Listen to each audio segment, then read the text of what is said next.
out of that.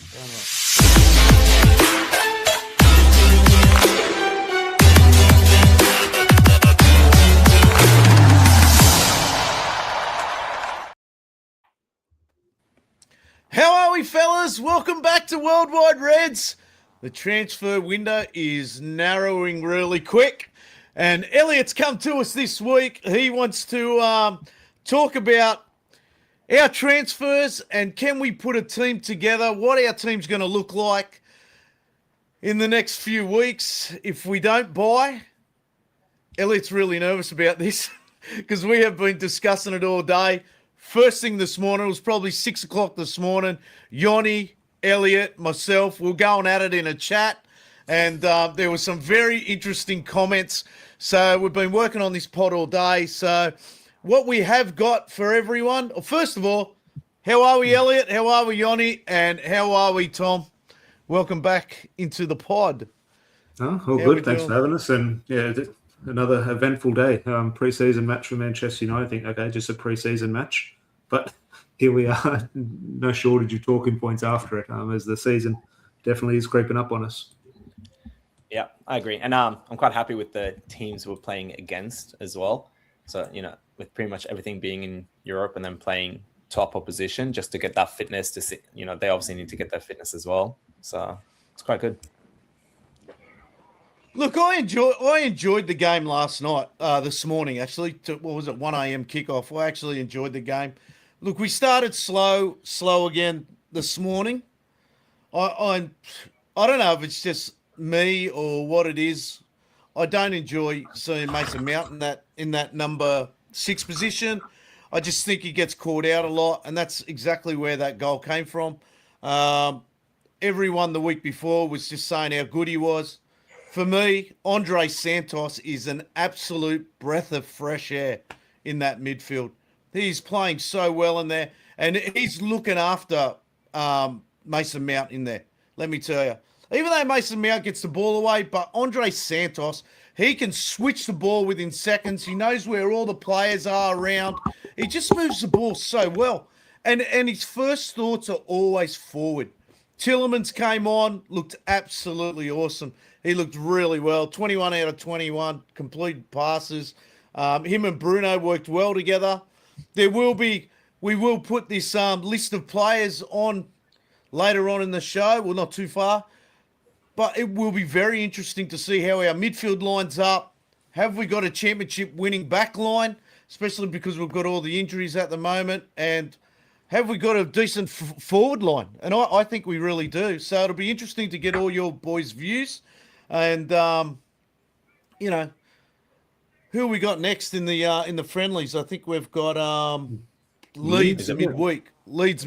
So it'll be very, very interesting. Mason Mount picked up a knock overnight, which I actually thought we looked so much better once he went off. We moved the ball a lot quicker. The ball wasn't going back every time. I actually thought Harry, Jesus, man. Harry, I think he's been really poor in these friendlies, unless it's just me watching games too early in the morning, but I think he's been poor. I would really like to see just a Lenny Euro, Aiden Heaven, maybe combination against Leeds or something like that. Shea Lacey, again, played really well for me. A lot of people online thought he didn't play well, but I actually thought he'd done his job. He'd done a really good job for mine. He played the whole 90 as well. Yeah. Ahmed Diallo, he's back, man. He's intercepting balls. He's reading the play really well. He set up the goal as well. Brian and Brumo took the goal really well.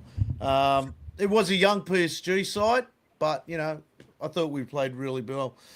What do you think, boys, on the game, if you saw it? I'll say a couple of points that I liked. I know you said Harry didn't play well, but one thing I did like that he did, which I think you kind of also touched on, obviously, with Tielemans and Santos. When he got the ball, he actually quite a few times made like the long pass forward, but like to switch it, but very quick, actually. Instead of spending like 4 or 5 touches on it, he actually like straight away got it forward. And I'm wondering if that's something that Carrick's kind of like trying to get the team doing a little bit more. And that's, the big switch of play. We have quick players obviously on the wings and all that kind of stuff. So getting them across that kind of play, I guess. And then, Yeah, I agree. I think Amad Diallo did really well with the goal. He did what he does best, which is just getting pressing up front and getting the ball, and then one touch to Mbeumo. You know, one thing he does well too, when he does turn over that, receives that ball, he loves drawing players in on him. He's that confident.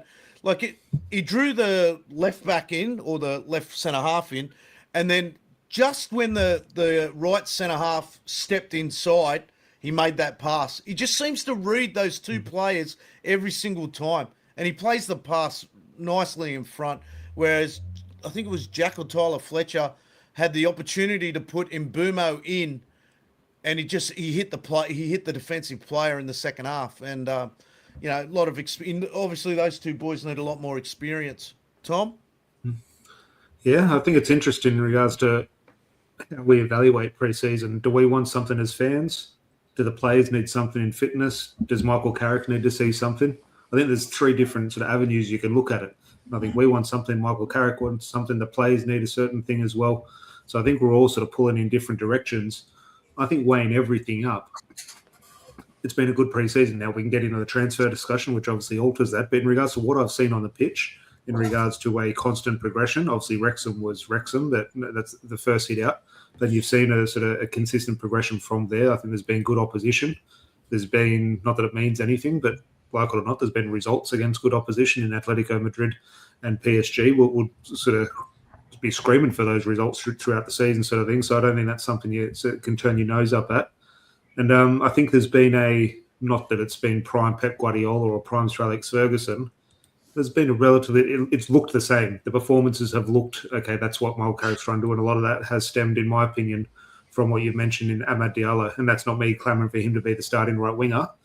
But we are definitely pressing high. And I can see Dean's comment in the chat as well, which, look, Manchester United fans have been unanimous about in the last sort of 5 years. That's great, high pressing. A little bit disjointed when maybe people at the back aren't quite suited to that, and that would obviously be Harry Maguire. So I agree with Adam. I think if there is one weak point and I don't read anything into pre-season, but who's been a little bit off the pace, I think Harry Maguire has been a little bit off the pace. That's not to say I don't want him starting against Hull. That's a different test sort of thing, but it's interesting. I think it has been a good pre-season on the pitch. Good. Now, that means nothing come Hull. That means nothing come the transfer window. But I think if I was Michael Carrick sitting there in the dugout, I'd be thinking, we're on track. Now, there's a lot of things that can sort of derail us in a couple of days' time or a couple of weeks' time, of course. But I've been pleasant enough. And the games have been, I wouldn't say like exciting, like blockbuster games, but they've been, for pre-season games, they've kept me awake. Oh, mate, they did. I've enjoyed them, Tom. I enjoy pre-season, and I always embrace it. And I just honestly, I just love watching Manchester United. But I enjoy seeing the young players come on too, and I see what they can give us. You know, I've heard a lot of people over the morning and evening over in England talking about why isn't JJ Gabriel, why isn't Thwaite getting the chance and stuff like that. Their season started. 18's season has started. I don't understand all the controversy around the Fletcher boys either. Just leave them play. They've got a lot to learn. Carrick's giving them a chance. Look, we're not talking park football here. There's no favouritism. Just let the boys play. Let them develop. Let them play in the pre-season. I think it's good that we got Jack and Tyler Fletcher there. You know, to me, in my opinion, Jack's probably not as good as Tyler. But yesterday, Jack was playing out on the right-hand side, and he looked a bit lost out there. But he got himself into really good areas. Shea Lacey, for mine, he's looked really, really good. He's been put into a 10 position. Elliot was talking about that the other day to me. He thought Lacey would come into the 10 position. I'd never seen him play there before, but he played really well there. And then he comes out on the right wing and he's challenging Amad Diallo. That's what I want to see out of our youth players. That's what I want to see out of our club. So I'm really happy with it. Elliot, I haven't heard from you, mate. Well, give us your thoughts.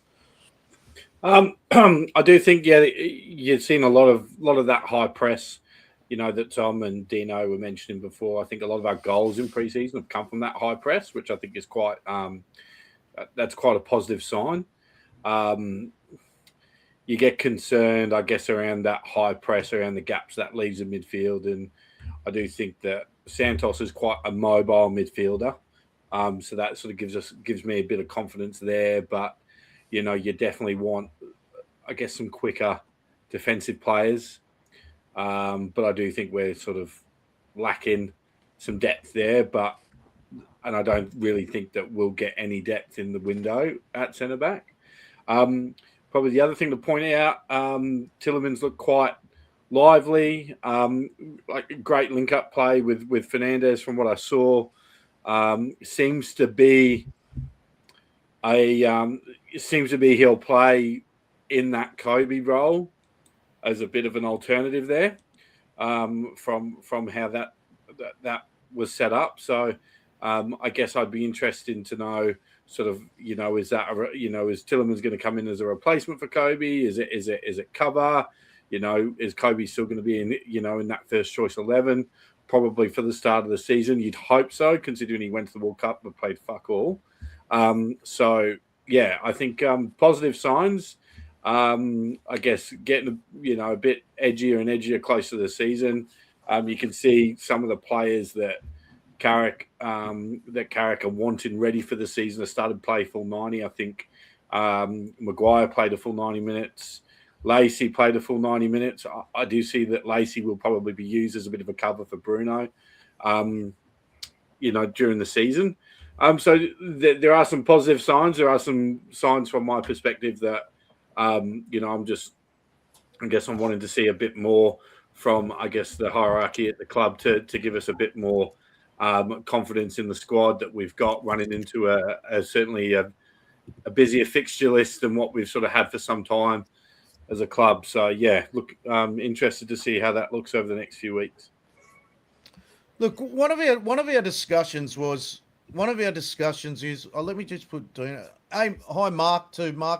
Mark Kelly's in the chat as well. So hello to you. Hello Dino. He's come up here. Don't see Kobe starting the season. Long season ahead. We'll get plenty of games. Our squad depth is wank. Yeah, well, we're going to go through that today. Look, one of the discussions that we did have was, and I tend to agree with Elliot, and I tend to agree with Yoni, was about how many young players we're purchasing at the moment to go into our 21 squad, and buying for the future now. And Elliot's talking about we need to be buying for now. So I see both sides of the story, but I've always say, it always takes players a long time to get involved into the English Premier League. It always takes them a year to get straight in. And that's been since Fergie time, back in the 90s. You used to see players come in all the time, and unless they were Premier League, ready, they'd always take a year to get right into the Premier League and get goal scoring, get good touches and stuff like that. So it's a catch-22, isn't it? Like, you either bring the 18-year-olds in to get really developed for the cup games. For me, I just hope we don't have a situation where we get knocked out early in cup games and then we've got all these young players again, and they get no game time. So my stance is that I don't think us buying 18-year-old players at the moment is what's stopping us from buying other players. It's not like us looking at an 18-year-old that's in South America is stopping us from buying another CDM right now or another left winger or whatever we're after. So I don't see why it's one or the other, and they can't just be both something that we're doing. So that's number one. And then number two, just in regards to transfers, I know people are unhappy with, we've only gotten 2 players at the moment, or 3 players, whatever you want to call it. I actually went through the top 6 this at the moment and what they've purchased and what they've sold. And aside from Spurs, who's not top 6, but let's call him top 6, aside from Spurs and Chelsea, we've done better business than the other 4, like other 3. Yeah, I've said this for a while, Yanni. Arsenal, wait, they've got Hincapié, who was there last season anyway. They just made it official. They got Solis, I've never heard of. He's from Belgium. And they've got Bruno Guimaraes, who, by the way, is pretty much the same age as Tielemans. He's also a captain. Tielemans is a captain, and we paid half the price. So, in my opinion, we got the better deal there. Okay, so that's Arsenal. That's done. And they've lost Trossard. They've lost who else? I don't know. God knows. No one that important. Then you look at Chelsea. Chelsea did buy, but Chelsea also sold quite a bit, etc., etc. Man City only has one player, Anderson, and they're going to lose Rodri. So did they strengthen? I don't think so. They paid 117 million for a player. So yes, I would like to have more signings, but no big team has had that many signings yet. So it's not like we're lagging behind them, in my opinion. I think the narrative feels like we are because everyone says we missed out on this target, whatever. But we've actually made good purchases, and we've done actually better than 4 out of the other 6 big teams. So, yeah, I think those 2 clubs, Johnny, Arsenal and Man City particularly, probably don't need to strengthen. They've got depth already. I would say I agree with Arsenal. City, I disagree completely because City actually, they're not that good in defense anymore. They lost Ake as well. They lost Akanji as well. They are quite old aside from, I can't pronounce his name. So I can't pronounce anyone's name. Whatever his name is, I don't know. But aside from that, no. In attack, they're great. Uzbekistan centre back.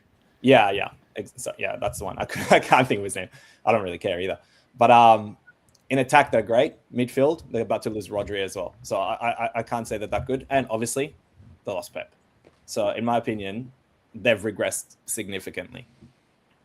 Yeah, I think we're going into a season where we want to compete with those teams. So I guess, we do certainly need to put a little bit more depth in our squad, absolutely. Because and I don't know, Adam will pull up, the squad and we'll run through that sort of pretty soon. But like we talk about how good how good the signings are that we've made. I don't disagree with that, but who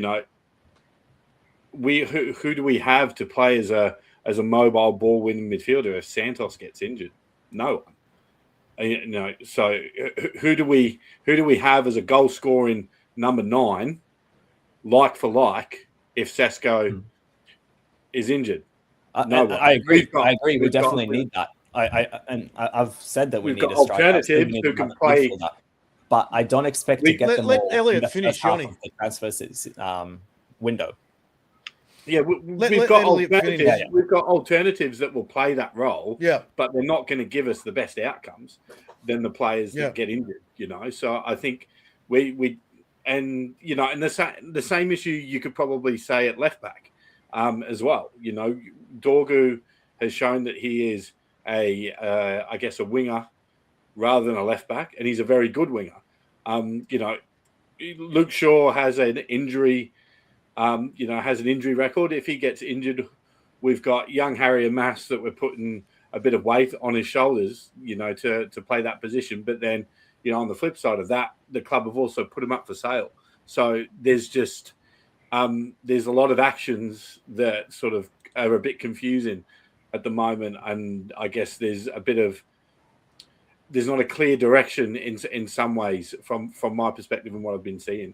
I'm not, and I've sat and just sort of observed a fair bit this year, but when we get into 3 weeks before the start of the season, we're hoping for more. I think.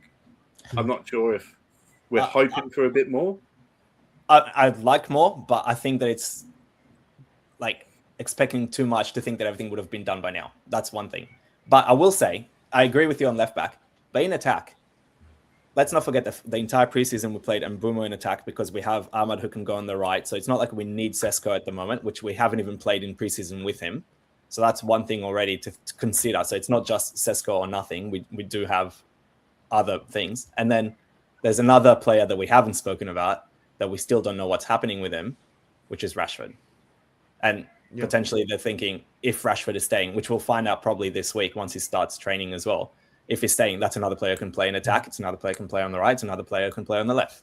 So there's a lot that's still being considered. That's why I don't expect everything to be done by the 9th of August when there's still another 3 weeks. I'm just going to get to some of these comments on TikTok here. We've got a lot of it's going off. I want to thank Chevron. He just gifted the channel as well. And we've got Diddy. He gifted the channel as well. Thank you, guys. They've got asked us how we're going. We're doing all right. We're currently viewing from YouTube, so we're on our own studio. So anyone that's in the TikTok area. So we're coming from a studio and we're live into TikTok, so we can't bring anyone up.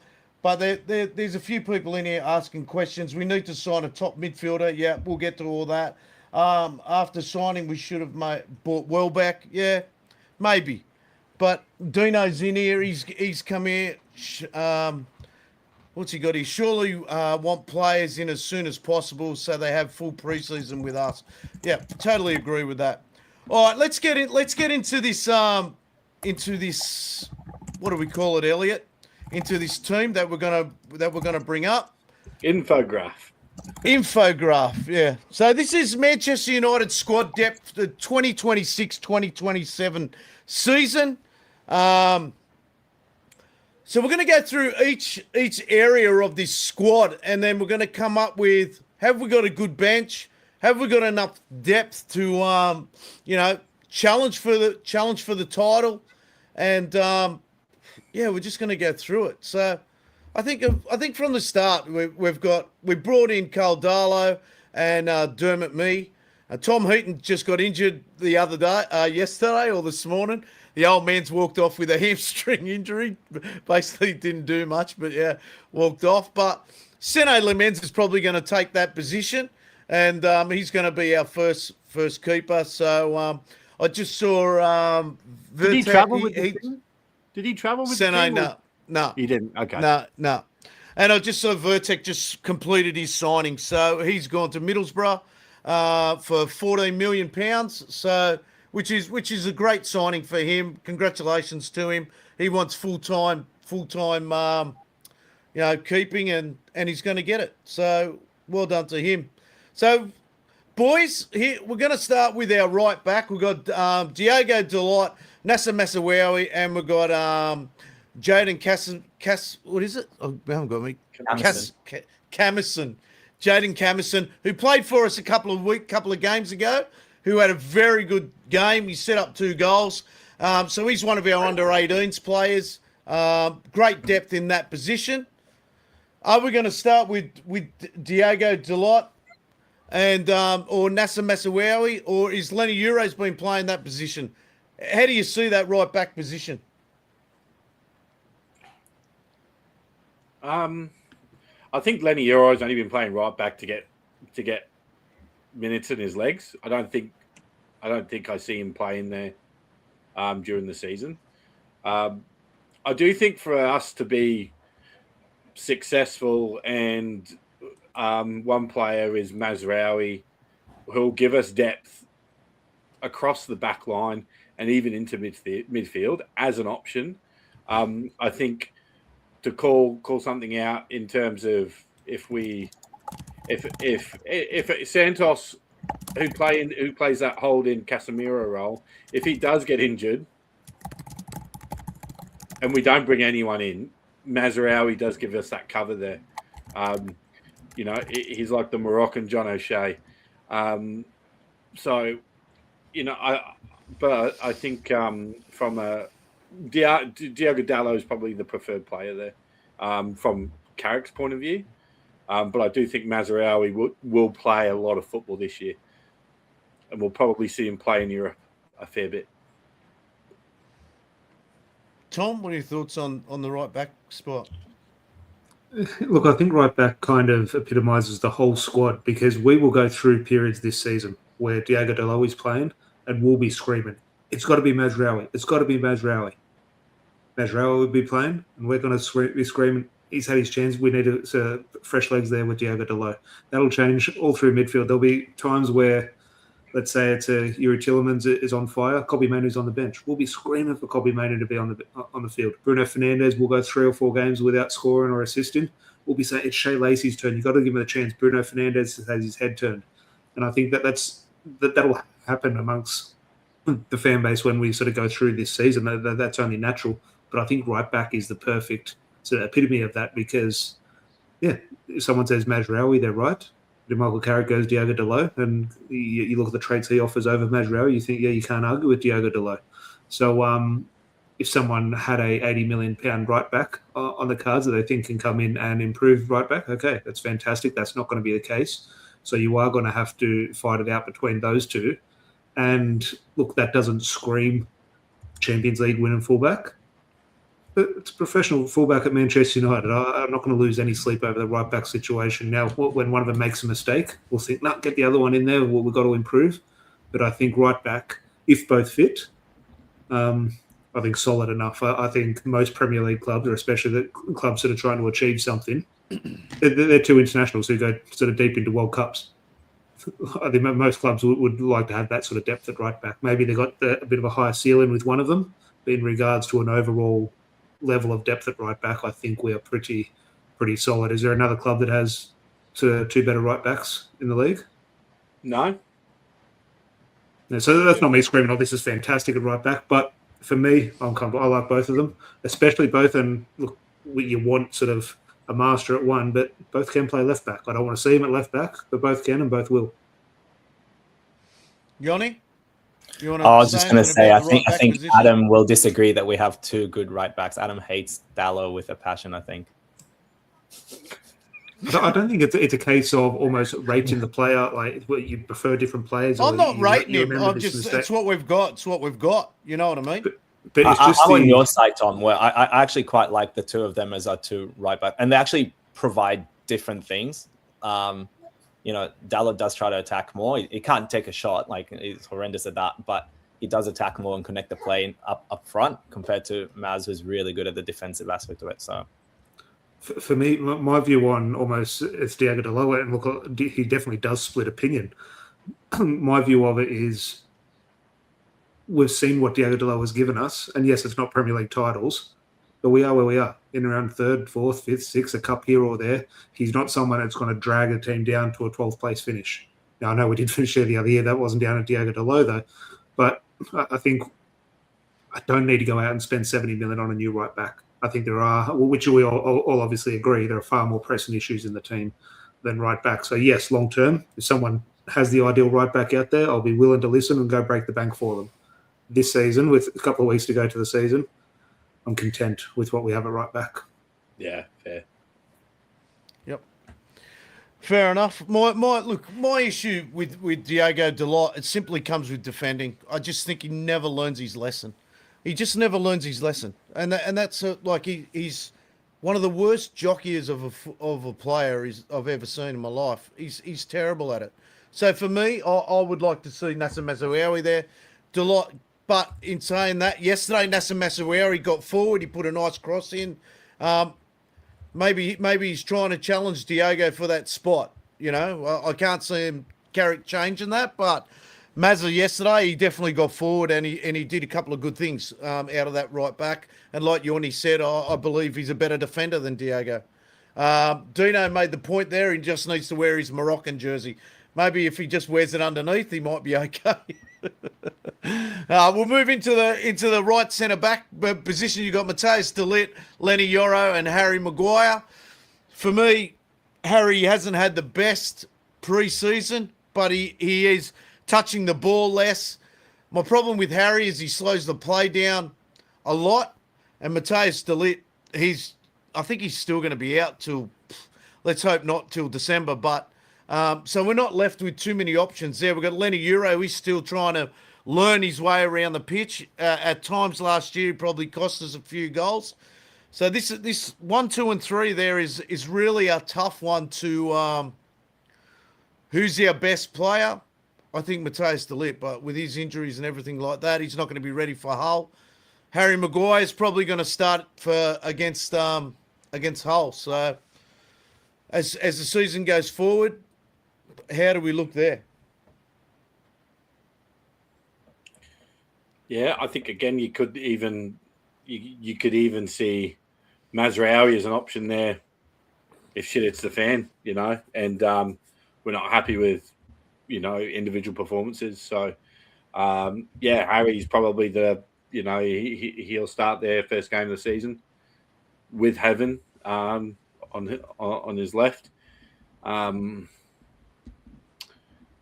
guess it's probably it's the centre back area is probably one that no one's talking about too much, but it is probably something that we should be considering Centre back is the risk in this window. It's huge.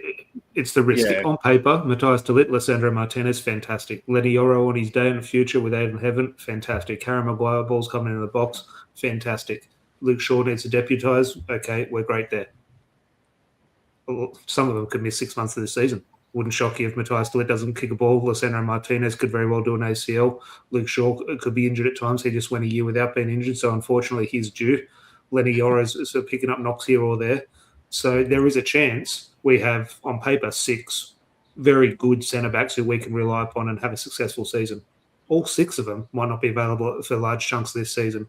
So we got 6 centre-backs. Do you go buy a centre-back for 80 million? Now you've got 7. Do you need to sell one? So I think it's a risk. I think because there's such a pressing issue at left-back and a demand for another midfielder, that's obviously where a lot of funds are going to be sort of focused. In an ideal world, if you're playing Football Manager, you'd have to look at centre-back. I just think it's too risky. I love Matthias de Ligt. I love Lissandro Martinez. I don't think they're going to play before Christmas. I know some people are saying Lissandro Martinez could be back for the start of the season. I have no inside knowledge or I forget the last report. My last memory of him was limping off in the World Cup final. He's not back in pre-season training yet. Is he fit? No. Everyone's just saying he is. Who knows? So I have no expectation to see him anytime soon. Fingers crossed I'm wrong. Matthias de Ligt we won't see this season or this year, sorry. And other than that, then you are going to rely on Harry Maguire. Now, yes, he is reliable, but as everyone has sort of alluded to earlier, comes with 1 or 2 bits of sort of not baggage, but concerns in regards to the way we're playing, his age, and all these things. So I'm not rushing out now to go buy a centre back, but maybe it is where some of our focus should have been earlier in the window. Do you think Harry Maguire will become that Johnny Evans player for Manchester United? I know he's going 1-year contract. I think there's an extension on that, maybe at the end of that 1 year. You look at the 4 names above him, and maybe not Aidan Heaven. I think he's stayed relatively fit so far, and he does look a very good signing. What the future holds for him, I'm not sure. But Lissandro Martinez, Lenny Yoro, and Matthias de Ligt, everyone's screaming, okay, now we've got to move on from Harry Maguire. He can't be the centre-back for Manchester United. And on paper, I would tend to agree. He has to be there because the others might not be. He has to be there, yeah, 100%. He has to be there to cover for them. And that's not Harry Maguire's fault. That's something we should be praising him for. And you can't criticise the club for keeping him because if they got rid of Harry Maguire, who's going to be playing? Some shit right now, I tell you. So it's a tough situation for everyone there. I think especially, if we got rid of him, considering that the 2 other leaders in the team, like in the centre-back positions are Martinez and de Ligt, who never really play, not to have another leader there, Maguire, who thankfully does play most of the games, that would have been a disaster for sure. And I'm wondering, actually, like, if we should have followed, the Man City approach of getting a centre-back who can play left-back and play them left-back for a whole year, which is what they did with Gvardiol. It's what they did with Ake. Like when they bought both of them, at different times of, their journeys, they've chucked them in left back and they got them to play that role and they're very good at that role. And now they play, centre back. Even Arsenal does that too. Yeah. And so I'm wondering if that would have been a good approach because then we would have had someone who can cover both situations. However, who's the right person to buy who could do that now? I don't really know. So. I look at that. Sorry to interrupt, Adam, and this might come into a discussion with the midfielders, and not to get too deep into transfers at the moment. And who knows? One report from Romano or Ornstein will change this. And I'm not saying this signing is going to happen or I want it to happen, but it has been sort of linked in the last couple of weeks, obviously off the back of the Bruno arrival at Arsenal. Lewis Skelly from Arsenal in terms of filling in a role in midfield and left back. I just think that's not an ideal world in regards to we want a specialist left back who could lead us to glory or a dominant central midfielder. He's neither of those. But Arsenal fans rave about him, and he's not going to play this season. He might get a go at left back, but potentially not. He's obviously favoured position is in central midfield, or he started the Champions League final over big money signings at Arsenal, but he's not playing central midfield for Arsenal this year with Declan Rice and Bruno Guimaraes. Now, there's a very good chance one of those could go down, especially with Declan Rice and sort of the strain he's put on his body in recent times. They do think he's going to come down with an injury at some stage, and maybe Lewis Skelly plays then. But I have a feeling, especially we'll come to Marcus Rashford in a little bit, if there are any potential takers for Marcus Rashford, there might be a certain club in London. If there is a certain club in London we could maybe fill 2 gaps with, it is Lewis Skelly. So I do think there is that new sign-in. Not saying it's going to be him, that is someone maybe who is a little bit of a utility player. I wouldn't mind it, to be honest. I think to have you've got a utility player on the right side in Mazraoui. You've probably, it'd be good to have another option at left back to kill two birds with one stone. Like, I think if a sign like that was done, it's probably done close to the end of the window when we've exhausted all of deadline day written all over it. Yeah, but I wouldn't mind it, to be honest. I'm going to get to some of these comments in the chat here. We've got Emma Carpenter. We need to just keep improving our worst squad player. We've got Mark 81 MUFC. Champions League is a bonus this year. Agree with Dino. We need to build a squad and cement top 4 in the Premier League. We've got Chicken Boy. Welcome to the channel. Paul DeLita, great player, sadly troubled with injury. And he goes on with Yoro is still young. He'll be a star very soon. Dino, Chelsea has bought a banger at left wing back. Palestra, where are we here? Skelly can play midfield and left back. We'll get to the midfield, man. I don't think we do need one more midfielder, but Lewis Skelly, no. Arsenal apparently want top dollar for Skelly, though. I don't even think that's a thing. Dino again here. No way Arsenal selling for less than 50 mil. Agree. Jordan, how are we, lads? Jordan, how are we, mate? Baby G'day, going Jordan. well. Very busy at the moment. All right. Let's move into, we sort of covered the left centre-back role there. Let's go to left back. We've got Luke Shaw, Harry Amas, Diego Leon. So for me last night, I watched Luke Shaw and Harry Amas. Harry Amas came on in the second half. I actually thought he really exposed himself last night. He was poor. He was very slow. He got ripped a couple of times, probably 2 or 3 times down that left-hand side, which is a little disappointing because I thought he was quicker than that. He had to create a foul just so the player never got around him. So I don't really know whether he's the player we're looking for at left back now. So he's really got me thinking twice. And Luke Shaw, he was solid again in that left back position. I mean, I know Harry's only young, but we're looking for someone. For mine, we do need a player to come in right there, right now. Yoni? I agree. Yeah, I think this is actually like out of all of our needed transfers, in my opinion, this is the one we need, and we need someone actually for the now. I agree, because we do have Diego Leon as well in the back who can still learn and still young, and Amas, whether you sell or not, whatever. But I think we definitely need a left back, and someone who's actually established already in the Premier League is what I would have preferred.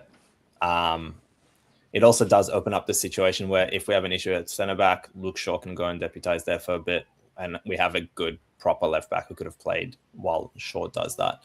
So it would be nice. Obviously, did you like the look of Yoni? Did you like the look? I honestly, I don't know that much. I know everyone says Lewis Hall. I never really watched Newcastle. I don't care for Newcastle, so I can't tell you like how good he is and this and that.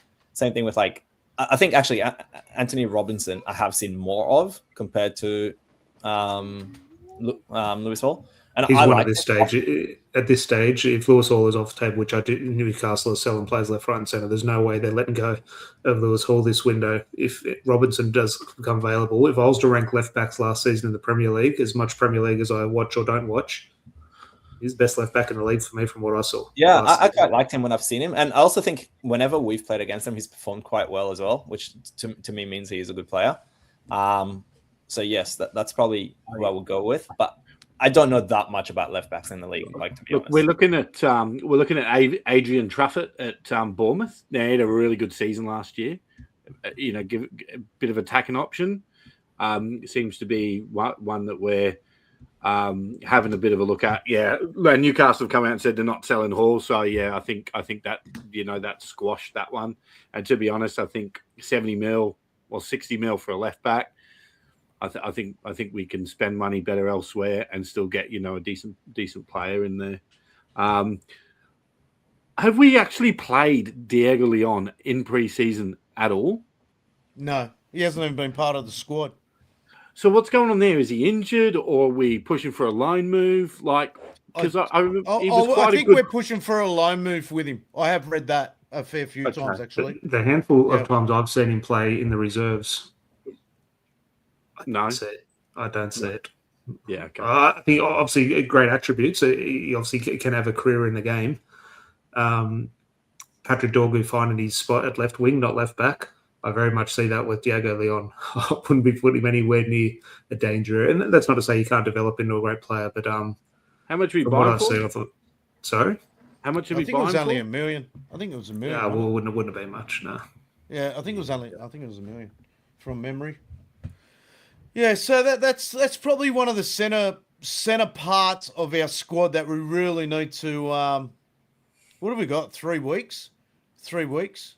Yeah, 3 and You a would bit. think that, yeah, 3 and a bit weeks. So, yeah, it's a tough one that left back position. So, so basically our back line at the moment is. I mean, most Got of you holes. blokes would have taken, yeah, but most of you blokes have decided on Diego Dalot, whereas I was with Nasser Mazouawi, where I would start there. But I mean, Diego's been playing in that position for a lot of years. So he's probably going to hold that position. So we're basically looking at Diego Dalot, Harry Maguire, Aiden Heaven, and Luke Shaw will probably be starting against Hull first game.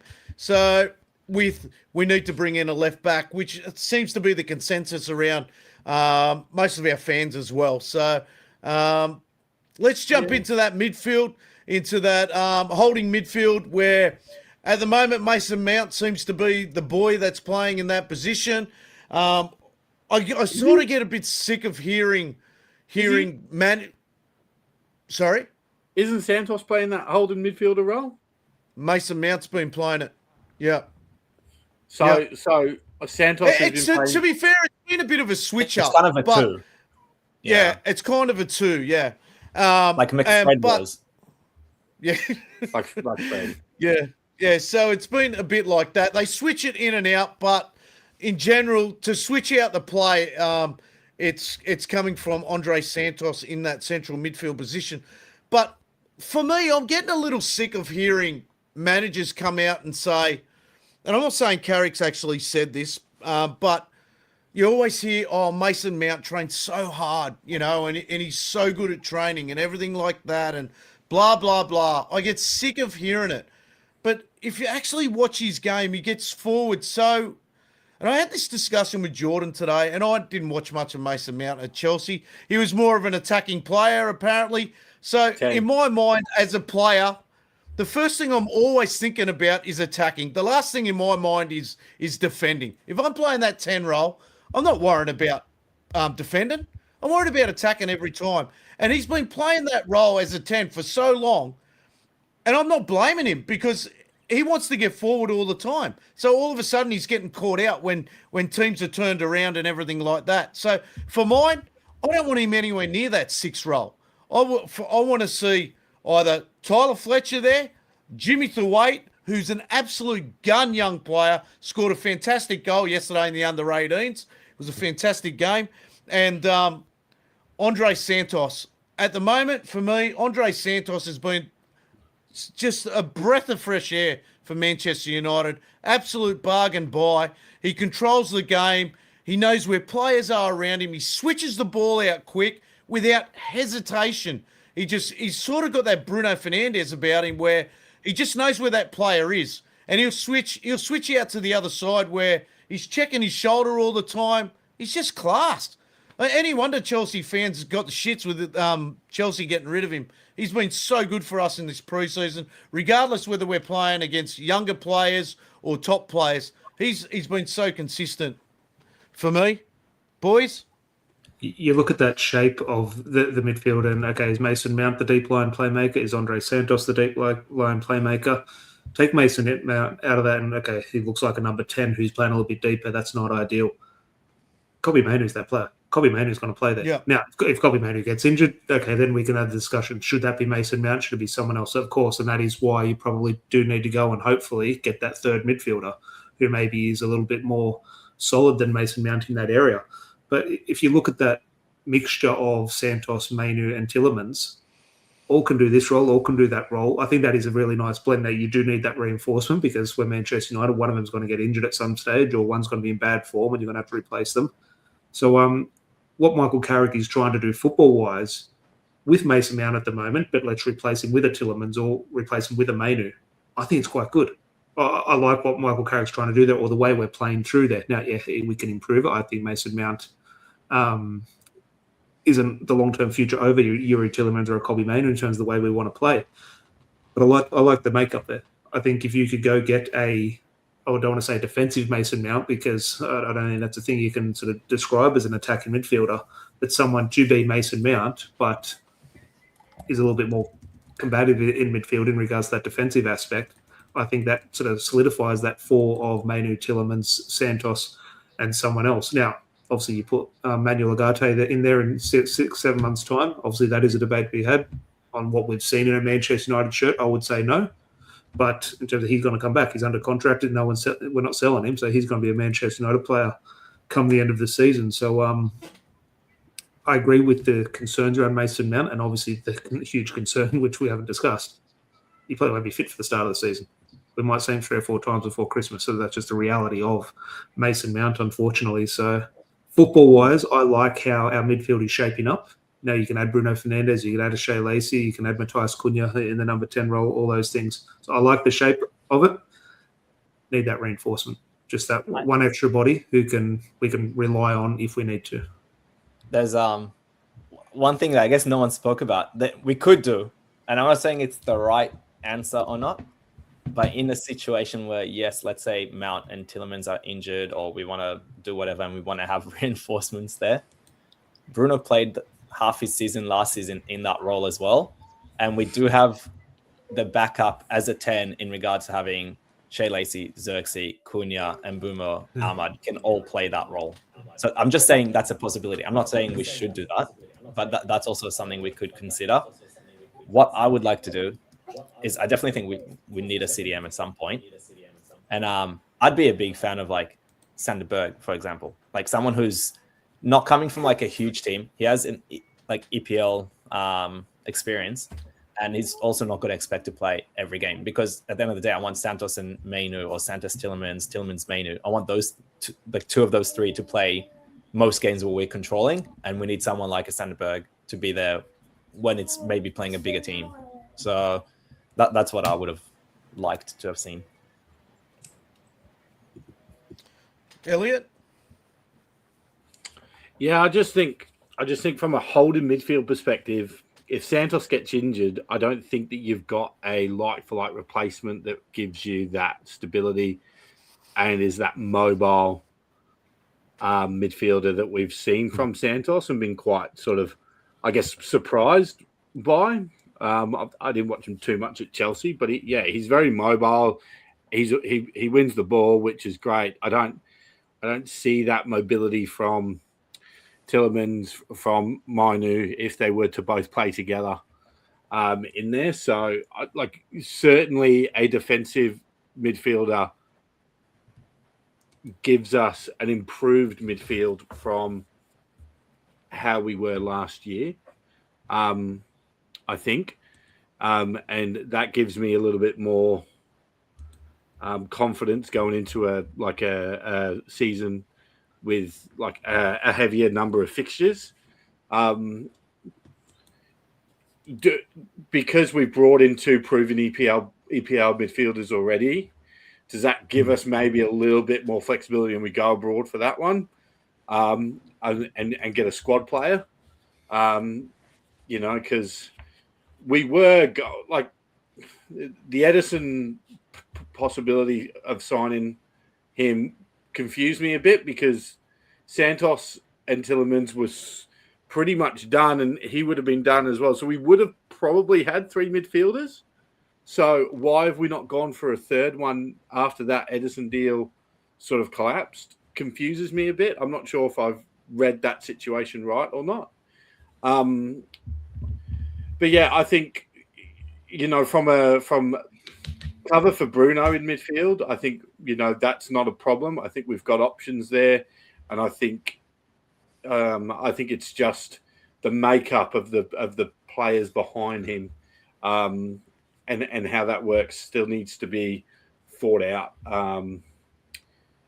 Is it Santos Mainu to start the season? Is it Santos Tielemans? Maybe it's Santos Tielemans. I can't see Kobe going straight in to start the season, considering probably where he probably is mentally after the World Cup. I do think we'll probably start Santos Tielemans and Bruno at 10 at the start of the season. But Kobe's going to play. He's going to play heaps. He'll get rotated in. Tielemans will get rotated out. We'll have those games midweek. Those cold nights abroad and all that sort of stuff. So I'd just like to see one more sign in there. I think we sort of get, and we're all guilty of it, but we're all saying, if Andre Santos gets injured, who's going to fill that role? We never put ourselves in the shoes of other clubs. If Liverpool, if Van Dijk gets injured, they're having the same debate. Man City, if Haaland gets injured, they're having the same debate. If Arsenal, if Declan Rice gets injured, they're having the same debate. For us, if Bruno Fernandes gets injured, who's going to replace Bruno? Every single club has the same fears. We all think, they all have great depth. No, they get concerned if their best player gets injured. We're now doing it as well. It's just part of it. We never sort of think of it like that. But I do think we're just a normal football fan at the moment. It's not a necessity a disaster happening at Old Trafford. Every other club is feeling it as well. So that is where I just think just that extra body, just a little bit of cover, because we're going to have some weeks where we think Andre Santos is the next Casemiro. It's going to be some weeks around Christmas we'll probably think he's Fred. That's going to happen. But it's just that's the life of a Manchester United fan. But I do agree with everyone. Just that one extra body just makes it a little bit more confident if one of them does go down with an injury or a bit of bad form. It's definitely like you look across that midfield. I'll just get to these comments. Dino, straight to the point as usual. Talking about the Fletchers and Thwaites in the squad is making me sick.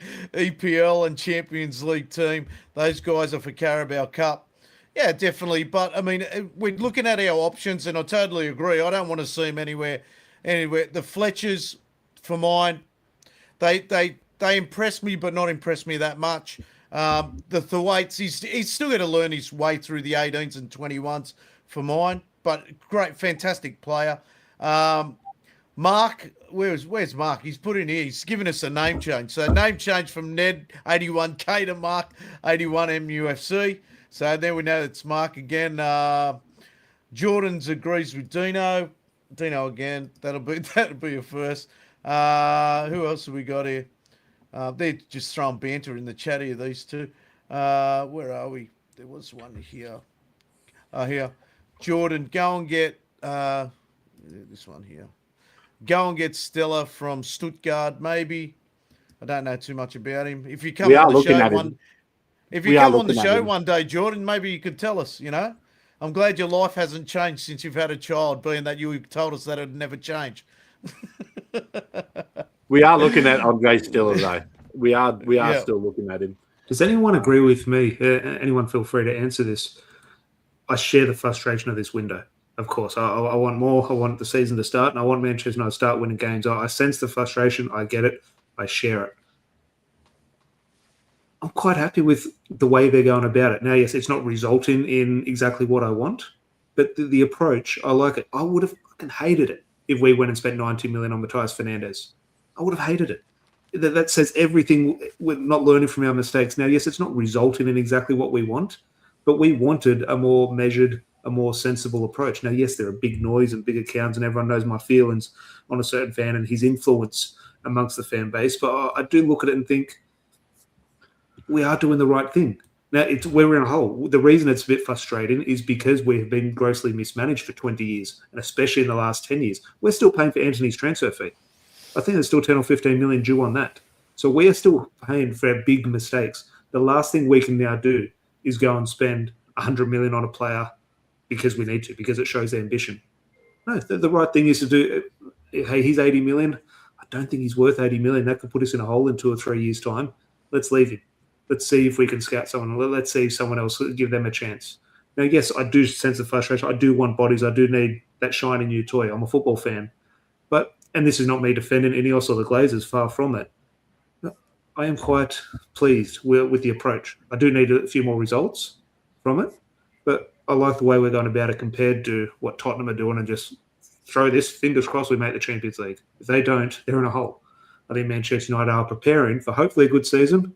If it does go wrong and we finish 5th or 6th, well, we're still there. Or we're not having to throw everything out the next season. So that's not a defense of the club. But I do think, for me, for what I've been calling for the last 5 years, I'm finally getting. Now, I called for this. I called for a little bit of pain. I called for this to be slow sort of thing. Not meaningly, but yeah. Just your thoughts, just in regards to there is so much anger, so much frustration, so much noise out there. Yeah. However, I do think a lot of us, me included, have been calling for this. Now we're getting it. Yeah, I think you're right, 100%. I think we've, and how quick we got those deals done that we did this year, Tom, for Santos and Tielemans. Quick business. It was in and out. It was done. That seems to be the most refreshing part. I think the only thing from my perspective that's a little bit different is that they set the bar quite high last year in terms of the 3 deals that we got done. But those signings, a lot of people. I don't know if you remember. I agree. But sorry, Yoni. But when we sign a player, we sign them. We see the season, then the transfer window opens, and we start a new season. So, okay, let's do it again. We signed Mbeumo, Cunha, those players for this season as well. But you don't just sign a player for the window. Like, they're signings for 5-6 years. So I think I'm not saying, okay, let's count those signings again this year. Far from that. But we signed them for that. Yeah. I also want to mention that people seem to forget that last season we got Cunha straight away, and then we spent like 6 weeks trying to get Mbeumo. So it's not like Mbeumo came early as well. It did take time before he came through the door. Yes, it did. Yeah, and I definitely agree with Tom. I'm happy we didn't spend 75 on a Guimaraes and we got Tielemans for half the price. I'm happy we didn't spend 117 million on Anderson when you don't know what's going to happen. Playing for Man United and playing for Nottingham Forest are 2 different things, and we've made that type of purchase enough times that, like, if we do it again and it fails or whatever the case is, we're going to be in way worse financial situation than we are now. And people can say, oh, we're not in financial blah, blah, blah. We definitely are. Like, you can tell, but our approach currently. So for mine, I don't see the difference. I think we're still doing the same time structure through our off season as we always have. We just aren't spending the big money.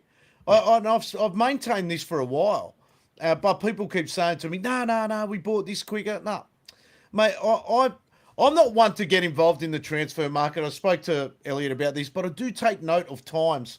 I always say to us, through our transfer, we always buy early. We have a period through the friendlies and everything like that, where we don't buy anyone. Then all of a sudden, at the end, we're buying 2 and 3 at the end of it.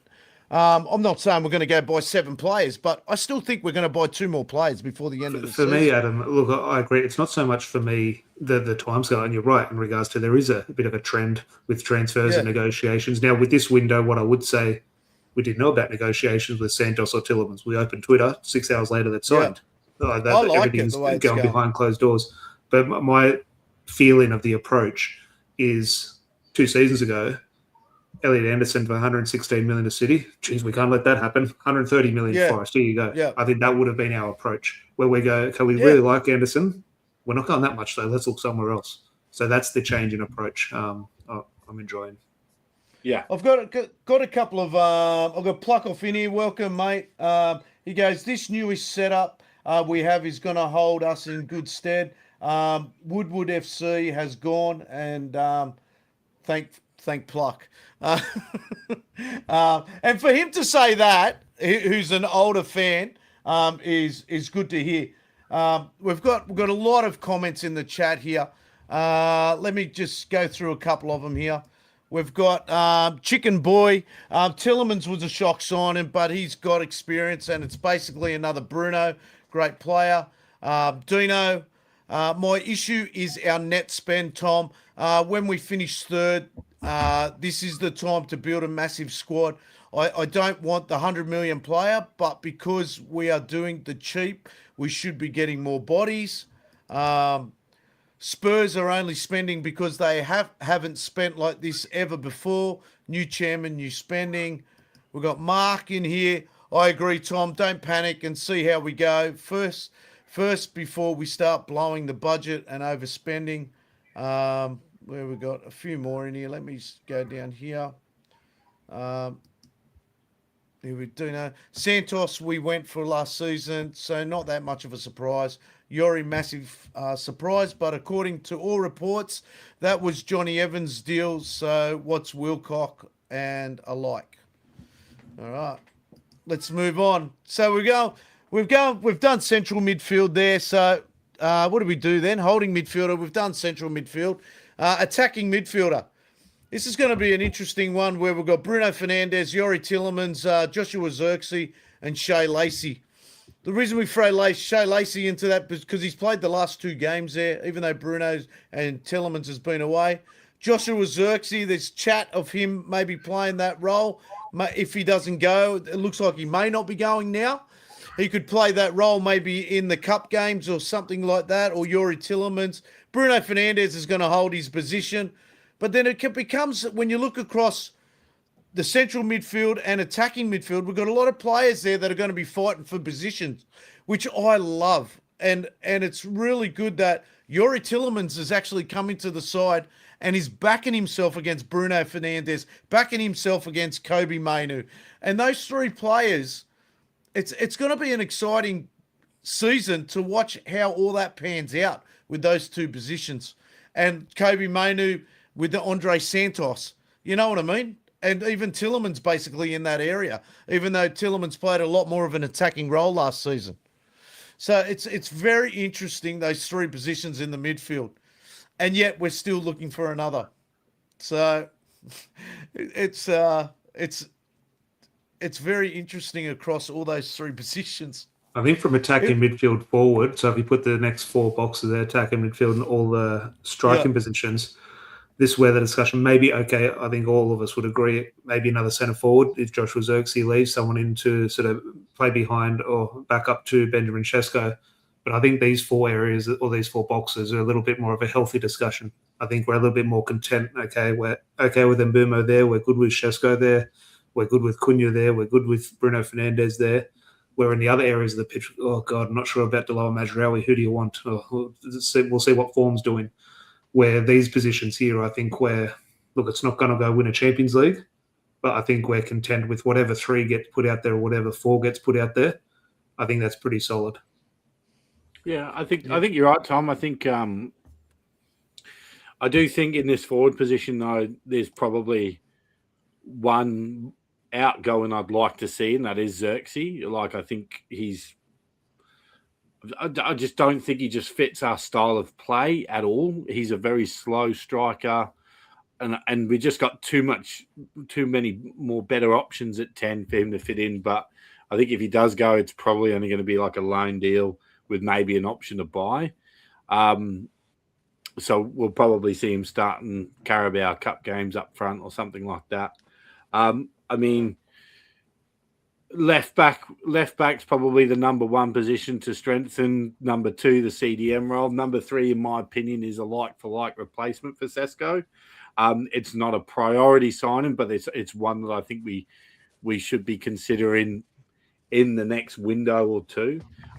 We've got players who can play in that 9, but it's not their best position. Their best position's probably off the right or off the left in Rashford, if he's coming back in Mbeumo, in Cunha. Like Cunha for me is a real interesting one because I don't think he has a best position. I think he plays well in about 2 or 3 positions. I'm not sure if you guys agree. He's a number 10 for me. I don't see him as a striker or left wing. He's a number 10 for me. Yeah. I think he played really well for Brazil in that 9 position in the World Cup. I think last year we saw him get some great goals from 10 and off the left. So I actually don't think he has a best position, which I think is it's good to have that versatile player who can fit a couple of molds for us. So I think he's going to be pivotal next year for us. And I just hope Sesko gets fit. I know he's missed most of preseason so far, which is a bit disappointing. He is looking bigger and stronger than sort of the young lad that we saw last year. So I'm hoping, he can have a breakthrough season for us. And I'm hoping that Ahmad can sort of continue his World Cup form and, in the glimpses of what we've seen in the preseason, like minutes he's played so far, that he can bring that in as well and challenge Mbeumo for a spot and really sort of competition for places, I think would be great. So I do think we're very healthy in this sort of area. Absolutely. I think a goal scorer, a goal scoring replacement for Sesko. I would have loved to have seen Welbeck back at the club. I was a little bit disappointed when he signed for Chelsea. I thought he's a player who could have come in and been a good squad player for us. I like Mateta as well at Palace. But yeah, I don't think we'll bring in a striker. I think if we bring anyone in, it's a left back and a midfielder before the window shuts. We have been linked to Endrick on loan from Real Madrid, which is a bit of a weird one. That's only sort of quite new. Do we bring in a striker on loan? I don't know.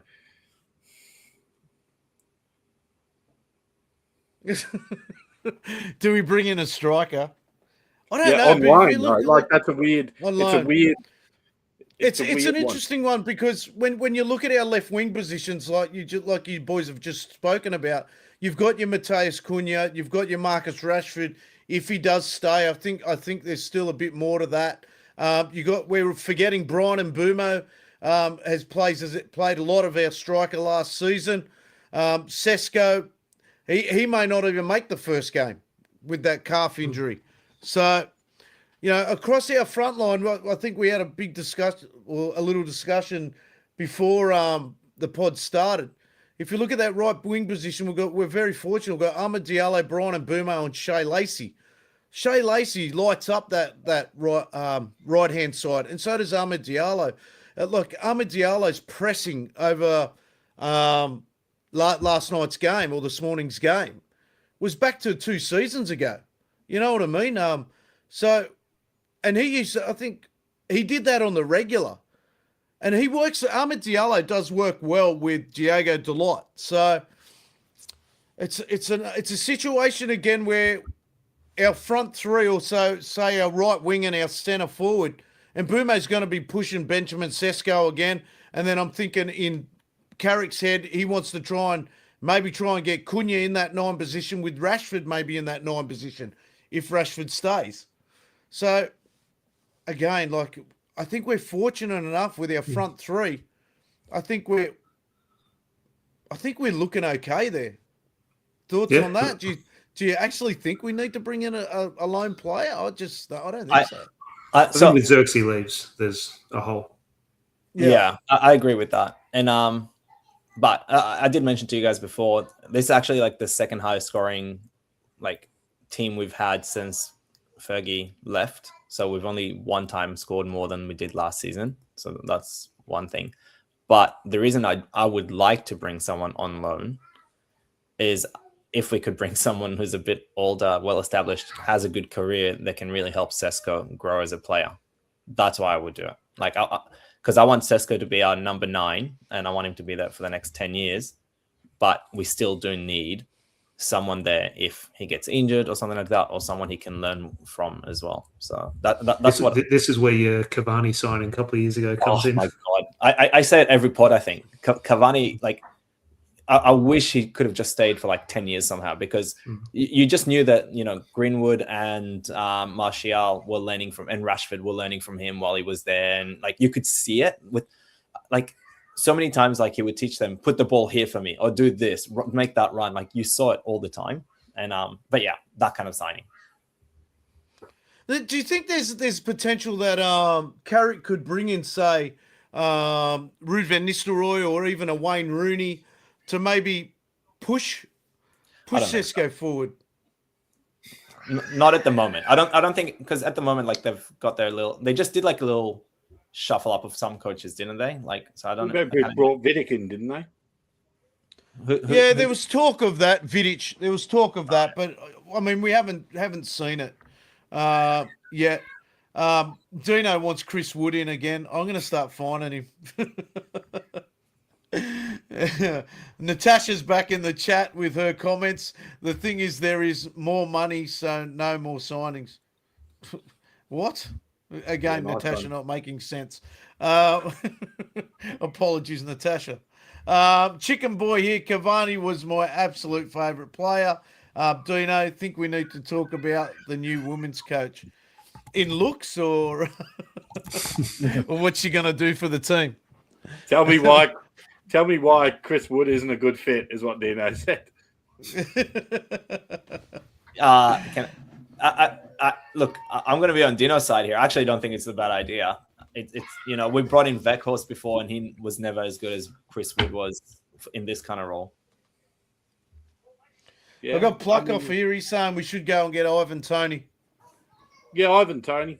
He's or Watkins. one that I'd love to see Watkins. he's I think one it's that that- the news are linking us with.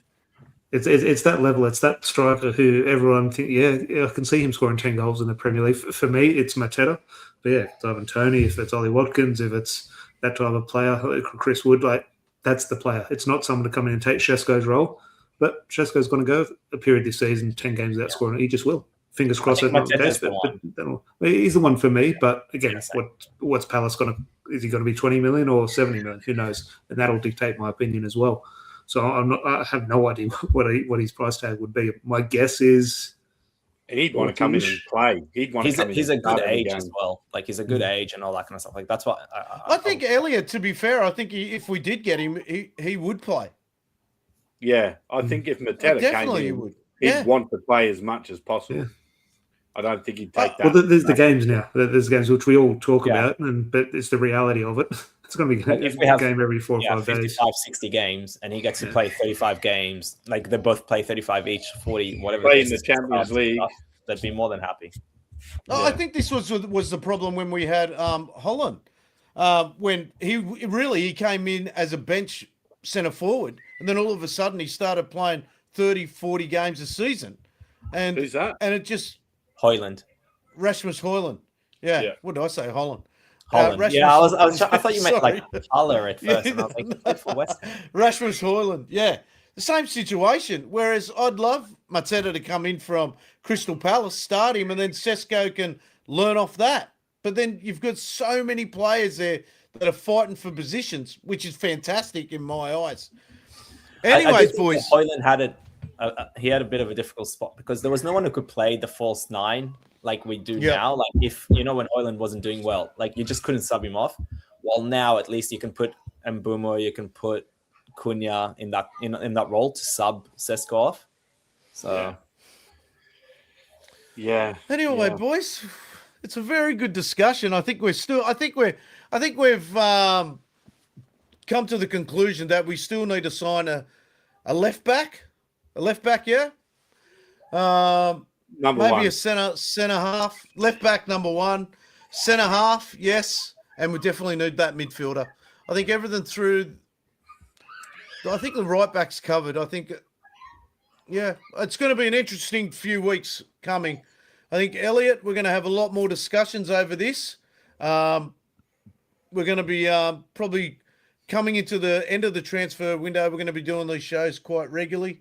So I think our fans need to stay positive and just run with it, because you know what? Once the signings hit, judge it at the end of the transfer window. Judge it then.